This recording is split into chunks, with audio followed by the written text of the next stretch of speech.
नागपाश रामायण के युद्ध में बहुत ही शक्तिशाली अस्त्र था जिसने एक ही झटके में युद्ध की परिस्थिति ही बदल दी थी। मेघनाथ रावण का ऐसा पुत्र था जो संपूर्ण जगत में सबसे शक्तिशाली योद्धा था। उसने भगवान ब्रह्मा, विष्णु व महेश के महान अस्त्रों ब्रह्मास्त्र, नारायण अस्त्र, पशुपति अस्त्र प्राप्त किए हुए थे। इसके अलावा भी उसके पास कई ऐसे शस्त्र थे जो शत्रु का विनाश कर सकते थे। जब श्री राम के साथ युद्ध में रावण के एक एक करके सभी महान योद्धा, भाई बंधु इत्यादि मारे गए तब उसने अपने सबसे बड़े पुत्र मेघनाथ को युद्ध में भेजा। अभी तक आए सभी योद्धाओं में मेघनाथ से युद्ध करना बहुत ही कठिन था। अपने पहले दिन के युद्ध में ही मेघनाथ ने अपने शक्तिशाली अस्त्र नागपाश में राम लक्ष्मण को बांध दिया था। ऐसे में राम लक्ष्मण को नागपाश से मुक्त किसने किया था, ये जानना भी रोचक है। लक्ष्मण स्वयं शेषनाग के अवतार थे जो इस पृथ्वी पर मानव रूप में भगवान विष्णु के अवतार श्रीराम की सहायता के उद्देश्य से आए थे। चूंकि लक्ष्मण एक मानव रूप में थे इसलिए मेघनाथ के राक्षस रूप होने के कारण उनकी शारीरिक शक्ति उनसे कम थी। साथ ही लक्ष्मण उस समय वनवासी का जीवन जी रहे थे जिसके कारण उनके पास रथ इत्यादि भी नहीं था। दूसरी ओर मेघनाथ का अपना मायावी रथ था जिसको वह अपनी इच्छानुसार आकाश व पृथ्वी पर ले जा सकता था। इस रथ की सहायता से वह तीव्र गति से किसी भी दिशा से आक्रमण कर सकता था।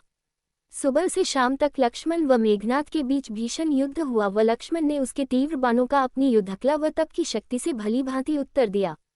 युद्ध करते करते संध्या होने लगी व दिन ढलने लगा। दिन ढलने के साथ ही मेघनाथ की शक्ति भी बढ़ती जाती थी जिस कारण वह अपनी माया का प्रभाव दिखाने लगा था। विभीषण को इस बात का पता था इसलिए उन्होंने भगवान श्रीराम को सचेत किया व स्वयं उन्हें युद्धभूमि में जाकर लक्ष्मण की सहायता करने को कहा।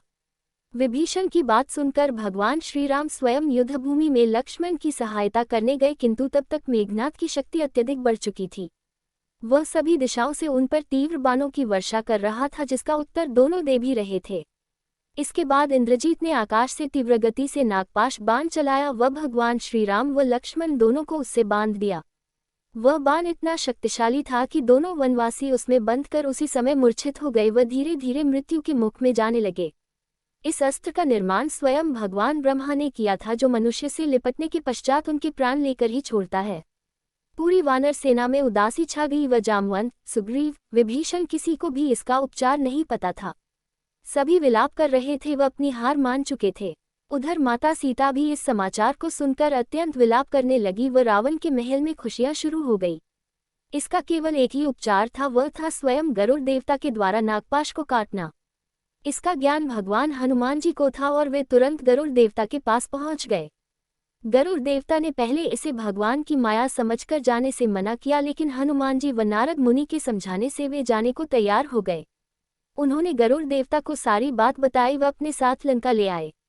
गरुड़ देवता जैसे ही भगवान श्रीराम व लक्ष्मण के पास पहुंचे तो वे उन्हें देखते ही रह गए। उन्होंने अपनी चोंच से कद्रू के पुत्र नागू को काट डाला व भगवान श्रीराम व लक्ष्मण को इससे मुक्ति दिलाई। नागपाश से मुक्ति पाते ही उनका प्रभाव कम हो गया व कुछ ही समय में दोनों को चेतना आ गई। चेतना में आने के पश्चात प्रभु ने गरुड़ देवता का धन्यवाद किया। इसके पश्चात गरुड़ देवता फिर से अपने लोक में चले गए व प्रभु पर आए विपत्ति टल गई। इस तरह से नागपाश रामायण के युद्ध में इस्तेमाल किया गया एक ऐसा अस्त्र था जिसकी हनुमान जी व गरुड़ देवता समय पर काट नहीं निकालते तो ये युद्ध की रूपरेखा ही बदल कर रख देता।